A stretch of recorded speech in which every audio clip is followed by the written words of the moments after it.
Bismillahirrahmanirrahim. Assalamualaikum warahmatullahi wabarakatuh. Segala puji hanya milik Allah, Sang kehadiran, Sang keberadaan yang senantiasa mencurahkan cinta kasih-Nya tanpa batas kepada seluruh makhluk-Nya di semua tingkatan, di semua ruang dan waktu. Tidak ada satu makhluk pun yang tidak diperhatikannya. Oleh karena itu, mari kita puji Dia bersama-sama membaca hamdalah. Alhamdulillahi rabbil alamin. Mari kita awali kajian di tangga yang keempat ini dalam episode Titian Kesadaran dengan menyertakan Dia. Semoga Allah membukakan pintu kecerdasan kepada kita, membuka seluas-luasnya bejana kosong yang ada dalam diri kita untuk diisi oleh pengetahuan sejatinya.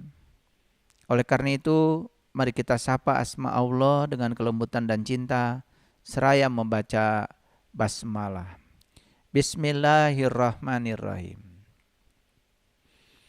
Para sahabat, di obrolan kita yang selanjutnya, di tangga yang keempat dari titian kesadaran ini, saya akan berbicara tentang manusia yang terbaik. Manusia yang paripurna, manusia yang berguna di dalam kehidupan ini. Sesuai dengan sabda Rasul yang menyatakan bahwa sebaik-baiknya manusia adalah yang bermanfaat bagi manusia yang lain. Jadi sebaik-baiknya manusia adalah yang bermanfaat bagi manusia yang lain. Bagaimana caranya supaya kita mengerti apakah kita sudah menjadi manusia yang bermanfaat bagi manusia yang lain? Tentu saja tidak cukup kita mengklaim bahwa saya sudah bermanfaat bagi manusia yang lain. Harus ada ukuran-ukuran dengan penuh kesadaran dan kejujuran. Dan ukuran ini akan saya kemukakan pada saat ini. Mari kita gunakan instrumen ini untuk mengukur seberapa bermanfaat kita di dalam ruang kehidupan ini. Supaya kita termasuk manusia paripurna. Kalau dalam bahasanya leluhur kita, manusia paripurna itu disebutnya manusia unggul. Manusia unggul, maung. Jadi manusia unggul. Jadi manusia unggul itu adalah kata lain dari manusia paripurna. Orang yang memiliki makna dan memiliki manfaat di ruang kehidupan ini, sebagaimana yang dinyatakan oleh Rasulullah, sebaik-baiknya manusia adalah yang berguna bagi manusia yang lain. Ada 6 ukuran untuk mengukur apakah kita sudah bermanfaat bagi manusia yang lain atau tidak. Dan kita jadikan ukuran ini sebagai patokan secara jujur untuk secara sadar kita bisa muhasabah pada diri kita masing-masing. Ukuran yang pertama adalah seseorang disebut bermanfaat bagi yang lain apabila dia dibutuhkan kehadirannya dalam kehidupan ini oleh manusia yang lain. Dan untuk dibutuhkan oleh manusia yang lain, berarti dia harus menjadi seorang yang memiliki keahlian. Memiliki spesialis keahlian tertentu. Jadi setiap manusia itu datang ke semesta ini sebetulnya sudah dibekali oleh yang namanya berkah kehidupan. Ada kekuatan positif yang ada pada dirinya yang dibekalkan saat dia datang ke ruang kehidupan ini. Karena setiap manusia datang ke ruang kehidupan ini sebetulnya tidak kebetulan. Semuanya adalah direncanakan oleh Sang Kehidupan. Jadi tidak ada yang kebetulan. Kelahiran kita semuanya penting. Dan oleh karena itu tidak ada manusia yang lebih penting dari manusia yang lain. Awalnya semua penting.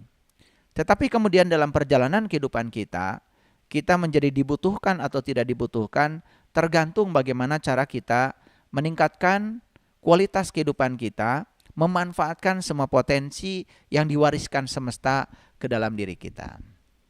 Jadi ciri yang pertama, manusia yang berguna itu adalah dibutuhkan di ruang kehidupan ini. Bagaimana caranya supaya kita dibutuhkan? Berarti kita harus memiliki sebuah keahlian spesifik atau punya yang disebut dengan profesionalisme. Oleh karena itu maka kita harus mendidik diri untuk membangkitkan semua potensi yang diberikan semesta ke dalam diri kita, sehingga kita dibutuhkan di ruang kehidupan ini.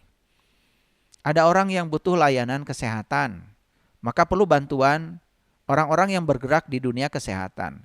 Ada perawat, di situ ada dokter, di situ ada orang-orang yang memproduksi alat-alat kesehatan, ada orang-orang yang berkeahlian di bidang farmasi.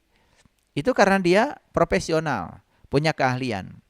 Maka dia akan dibutuhkan di ruang kehidupan ini ketika dia memiliki keahlian. Ada yang punya keahlian sebagai pemusik. Ada yang punya keahlian sebagai penari. Ada yang punya keahlian sebagai penjaga keamanan. Seperti tentara, polisi. Itu kan semua adalah keahlian-keahlian spesifik yang dibangun oleh seseorang yang mau memberdayakan dirinya, memberdayakan potensi yang diberikan Allah ke dalam dirinya. Jadi yang pertama, untuk menjadi seseorang yang dibutuhkan, jelas kita harus menjadi seorang profesional. Untuk menjadi profesional itu tidak mesti ya kita memiliki peran-peran tertentu yang kelihatannya sangat mahal. Menjadi ibu rumah tangga itu sebetulnya adalah peran. Ya, menjadi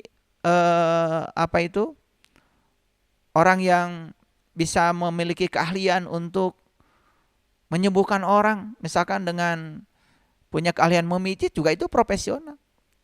Ada orang yang keahliannya bisa membantu orang-orang yang kecelakaan, keseleo, bisa menyambungkan kembali tulang yang patah dan lain sebagainya.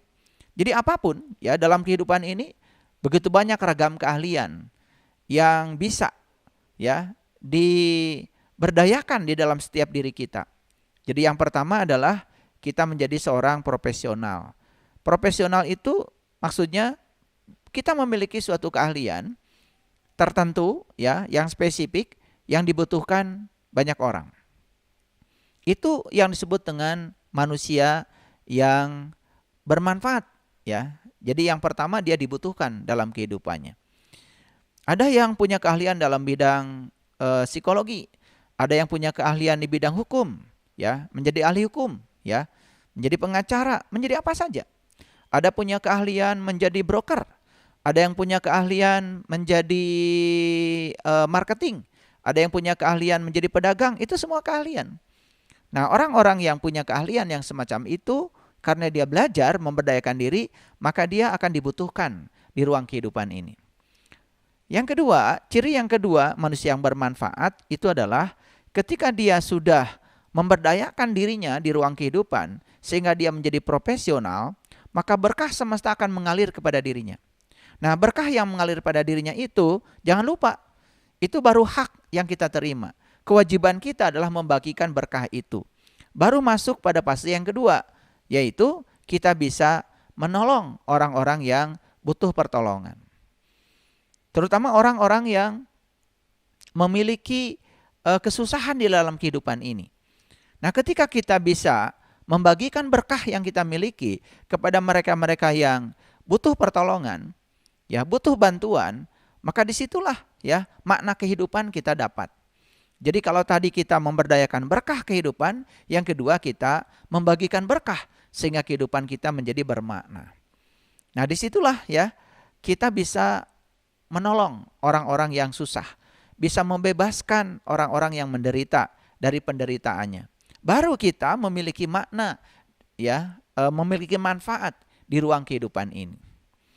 Kemudian yang ketiga, ya, orang-orang yang dikatakan bermanfaat dalam kehidupan ini, menjadi sebaik-baiknya manusia, adalah mereka yang kehadirannya di ruang kehidupan ini menjadi berkah, menjadi cahaya dalam ruang kegelapan. Bukan menambah kegelapan bagi kegelapan. Jadi kehadirannya selalu mencahayakan semesta. Di mana ada kegelapan, kehadirannya selalu membuat dia membawa cahaya. Dan orang-orang yang membawa cahaya dalam kegelapan, itu adalah orang-orang yang dirinya tentu saja sudah mampu mencahayakan dirinya. Jadi orang-orang yang dirinya masih gelap, kemanapun dia pergi hanya akan menambah kegelapan baru. Tapi orang yang dalam dirinya sudah menjadi lilin kecil, walaupun belum menjadi mercusuar di atas bukit, itu sudah akan dibutuhkan untuk menjadi sumber cahaya bagi kehidupan. Nah, semoga kita, ya, sudah memiliki keahlian yang spesifik sehingga kita dibutuhkan oleh banyak orang. Yang kedua, ya, kita sudah menemukan berkah dari keahlian kita, dan berkah yang mengalir dalam kehidupan kita ini tidak ditahan untuk diri kita sendiri. Karena setelah kita mendapatkan hak, tugas berikutnya adalah melaksanakan kewajiban. Jadi kewajiban kita adalah membagikan berkah, sehingga kita bisa menolong orang-orang yang susah, bisa menolong orang-orang yang kekurangan. Karena disitulah sebetulnya makna kehidupan. Saya sering berulang kali menyampaikan, ya, teguran Allah kepada Nabi Musa dalam hadis qudsi. Hai Musa, kenapa ketika aku sakit, kamu tidak menjenguk aku? Lalu Musa berkata, bagaimana engkau bisa sakit? Nah, kemudian Allah berfirman, yang sakit adalah tetanggamu. Dan kalau kamu, ya, menjenguk tetanggamu, berarti kamu menjenguk aku. Jadi sebetulnya Allah sendiri mengajarkan kepada kita, ya, untuk bisa peduli kepada orang lain. Nah, kepedulian itu, ya, itu yang dibutuhkan dalam hidup.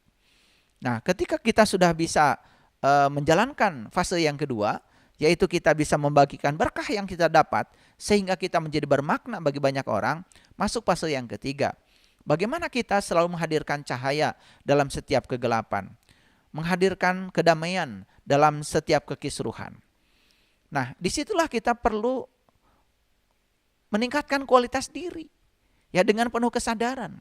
Oleh karena itu, di akhir dari kuliah, ya, obrolan tangga yang keempat ini, maka kita harus mempertanyakan pada diri kita, jadi, ya, apakah kita sudah menjadi manusia yang bermanfaat atau sebaik-baiknya manusia dalam ruang kehidupan ini?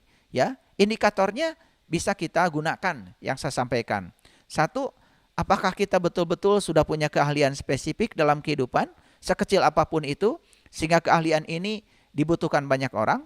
Yang kedua, apakah kita sudah bisa menolong orang-orang yang kesusahan yang ada di sekitar kita? Jadi kalau kita sekarang masih kesusahan, bagaimana kita bisa menolong orang lain yang kesusahan? Dan sebaik-baiknya manusia kan yang tangannya di atas, bukan yang tangannya di bawah. Kalau hari ini kita, ya, memang fase kehidupan kita sedang memposisikan diri kita tangan di bawah, awas, ya, jangan terlalu nyaman tangan di bawah. Karena tugas berikutnya adalah kita harus mengganti tangan kita menjadi di atas. Nah, dengan demikian kita harus bangkit. Jangan terus-menerus berada di posisi itu. Lalu yang berikutnya adalah kita menjadi sumber cahaya bagi semesta. Coba belajar dari matahari. Matahari itu, ya, jam berapa harusnya bangun. Dan matahari selalu bangun di jam yang tepat, walaupun penontonnya mungkin masih pada tidur. Dan sepertilah kehidupan, ya. Kita menjadi sumber cahaya bagi semesta tanpa pamrih. Kita bisa mencahayakan semesta tanpa pamrih. Karena siapapun yang sudah menjadi sumber cahaya, dimanapun ada kegelapan, kalau dia hadir, pasti kegelapan akan sirna. Meniadakan kegelapan hanya dengan menghadirkan cahaya. Nah, bagaimana kita bisa menjadi sumber cahaya kalau diri kita selama ini belum tercahayakan? Bagaimana kita bisa menjadi sumber cahaya kalau diri kita masih berada dalam posisi kegelapan? Lalu berikutnya, ya, untuk menjadi manusia yang bermanfaat dalam kehidupan, yang keempat adalah kita menjadi pengingat bagi orang-orang yang lupa. Kita menjadi pengingat bagi orang-orang yang lupa. Dalam kehidupan ini banyak yang lupa. Lupa jati dirinya, lupa asal-usulnya, lupa tugasnya, lupa peran kehidupannya, lupa siapa penciptanya, ya, lupa kemana dia akan pulang setelah dia selesai menunaikan tugas dalam kehidupan ini. Yang lupa seperti ini banyak. Karena dia terjebak oleh hiruk pikuknya kehidupan. Sehingga hilang kesadaran. Nah, hilang kesadaran itu artinya lupa. Nah, di tangga yang keempat ini, semoga kita bisa mengingatkan diri kita. Apakah kita sudah bisa menjawab pertanyaan-pertanyaan abadi yang harus dijawab oleh kita, sehingga kita berkesadaran. Dan kalau kita sudah berkesadaran, itu baru hak. Tugas berikutnya kita adalah menunaikan hak kita menjadi suatu kewajiban. Dan kita bukan sekedar untuk menyelamatkan diri kita, mengingatkan diri kita, tapi kita mengingatkan juga orang-orang yang lupa. Lupa pada jati dirinya, lupa asal muasal kehidupannya, lupa kepada sang penciptanya, lupa peran hidupnya, ya, lupa untuk menjadi kepanjangan tangan Allah dalam kehidupannya. Banyak orang yang lupa dalam kehidupan ini. Disitulah peran kita.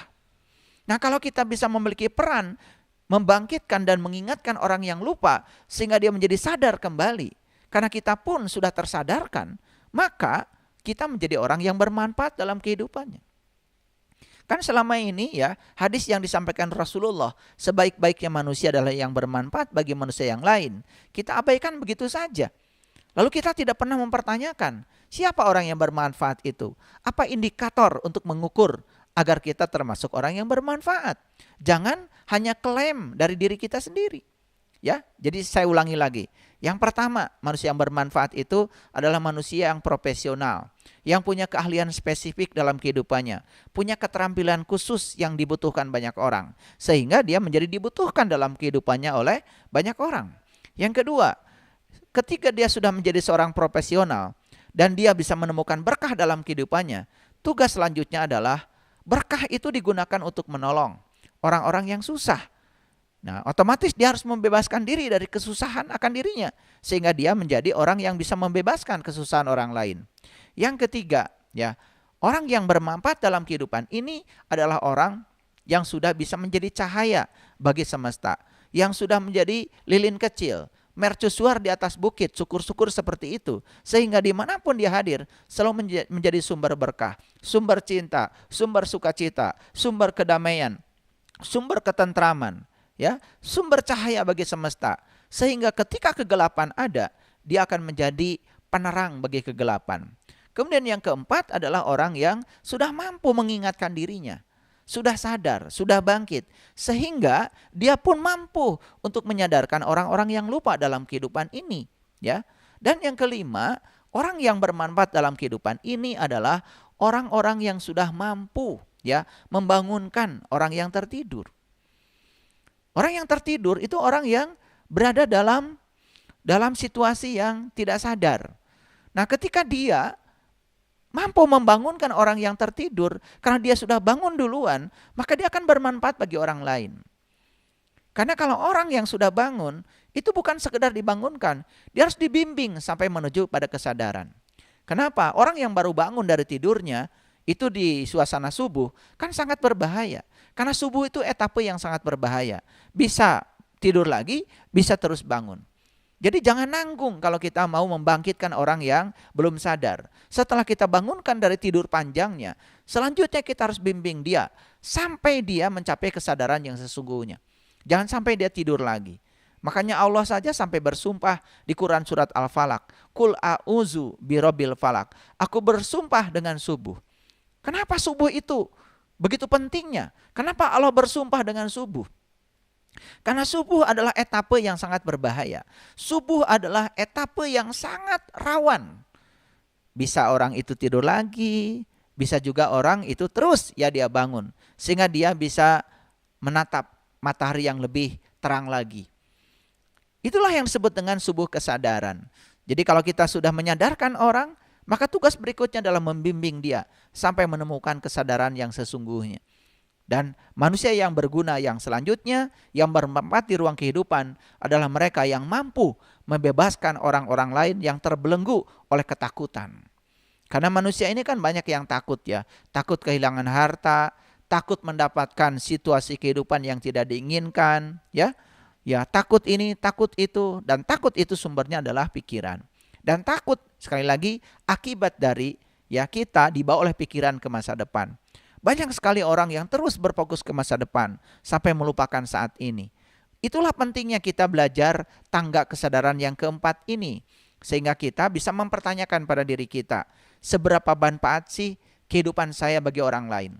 Jangan sampai kita mengklaim seakan-akan kita ini paling soleh, kita ini paling benar, kita ini paling itu, paling ini.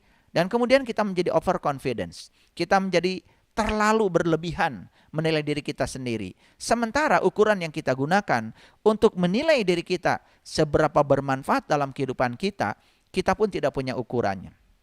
Jadi ukurannya ada 6 ya, para sahabat ya. Kita ukur sekarang, kita jujur pada diri sendiri. Yang pertama, sudahkah kita memiliki suatu keahlian spesifik dalam kehidupan ini, sehingga keahlian ini dibutuhkan banyak orang. Seperti sahabat-sahabat kita yang ada di ruangan ini sekarang. Ini saya dibantu oleh tim IT. Nah, mereka ini yang punya keahlian. Saya juga butuh mereka. Punya keahlian untuk mengoperasikan kamera dengan baik. Punya keahlian untuk memotret dengan baik. Punya keahlian mengedit video dengan baik. Punya keahlian untuk merekam ya kajian ini dengan baik. Punya keahlian untuk mengupload kajian ini ke. Dia punya keahlian spesifik yang dibutuhkan. Nah, inilah orang-orang yang soleh. Inilah orang-orang yang ya memiliki kebermaknaan di ruang kehidupan. Jadi jangan merhatikan orang soleh itu dengan ukuran-ukuran yang tidak diajarkan oleh leluhur kita. Nabi Muhammad sendiri mengatakan, ya, kamu tidak disebut orang yang beriman jika kamu tidur nyenyak sementara tetanggamu tidak bisa tidur karena kelaparan. Jadi sebenarnya soleh itu adalah kepedulian, ya. Jadi bukan kita terus-menerus ya menjalankan ritual-ritual agama sementara tanpa kesadaran. Betul bahwa ritual agama itu instrumen yang bisa membangun kesadaran. Kalau itu benar melakukannya. Tetapi ritual agama pun tidak akan membangun kesadaran, kepedulian, cinta kasih kalau kita tidak tahu esensinya. Itulah pentingnya kita belajar. Disinilah kita mempertanyakan kembali ya seberapa tinggi kesadaran yang sudah kita capai. Di titian kesadaran yang keempat ini sekarang tugas kita adalah mempertanyakan seberapa berarti ya diri kita di ruang kehidupan ini. Saatnya kita introspeksi diri, saatnya kita muhasabah. Jadi ukuran yang pertama adalah bagaimana kita memiliki keahlian spesifik, keahlian yang profesional. Apapun keahlian itu, ya, yang dibutuhkan banyak orang.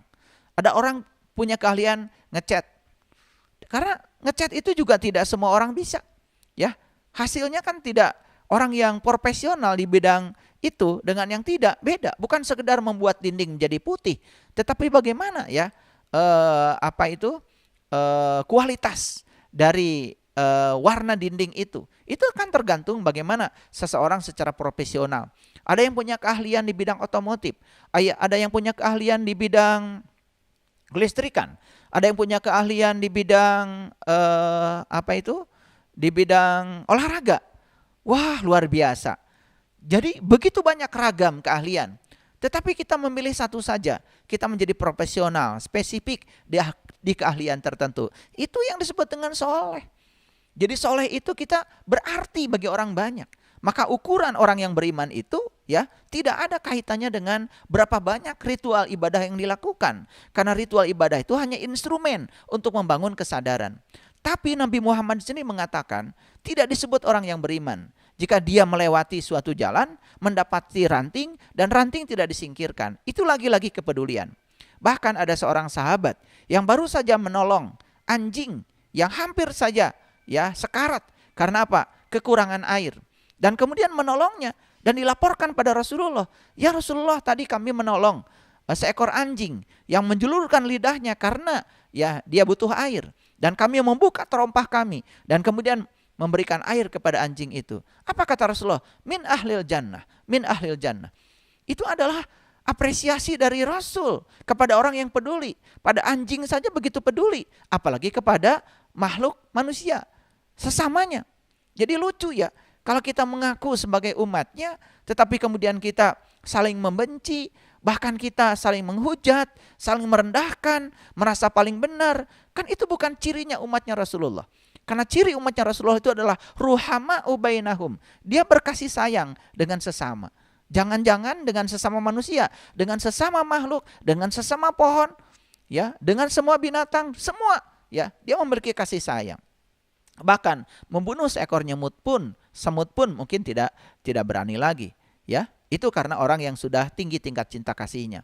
Jadi ukuran seberapa bermanfaat kita di ruang kehidupan ini, yang pertama adalah apakah kita sudah memiliki keahlian yang dibutuhkan banyak orang? Kalau belum, yuk tidak terlambat untuk memiliki itu. Yang kedua, apakah keahlian yang saya miliki ini mendatangkan berkah, sehingga berkah yang saya miliki itu bisa menolong orang yang susah?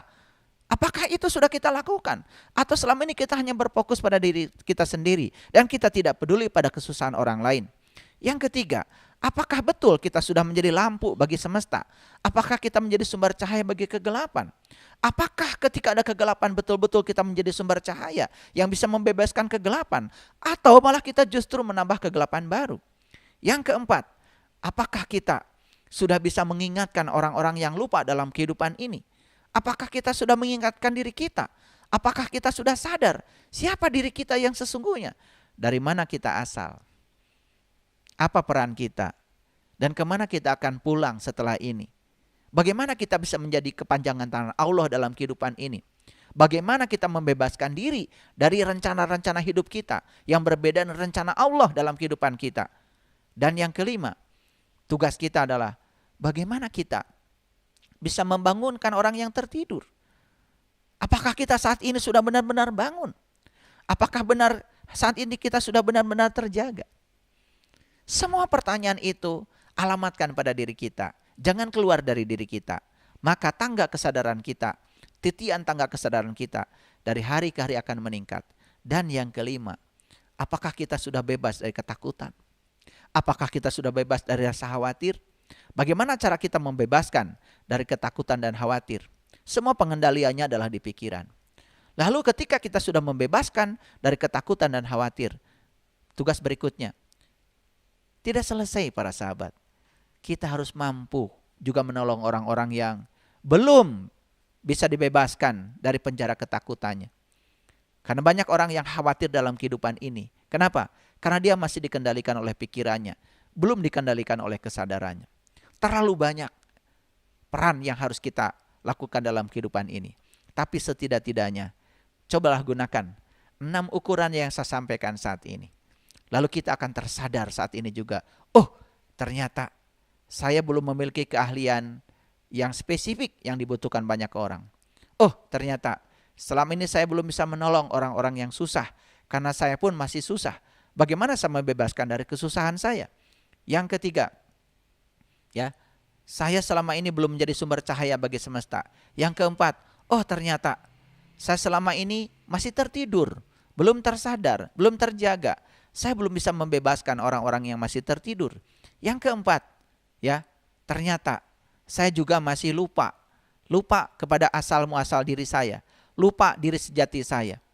Bagaimana cara saya mengingatkan agar saya segera bisa sadar siapa diri saya, dari mana saya asal, kemana saya harus pulang.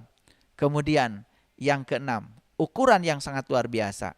Apakah saat ini kita masih dipenjara oleh ketakutan, kekhawatiran, kecemasan, sehingga kita menjadi stres, depresi, ketika mendapatkan yang tidak diinginkan kita menolaknya?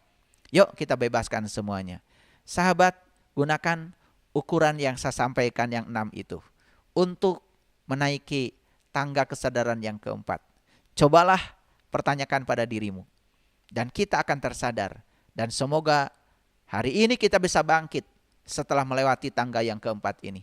Lalu kita menemukan kesadaran baru. Terima kasih. Assalamualaikum warahmatullahi wabarakatuh.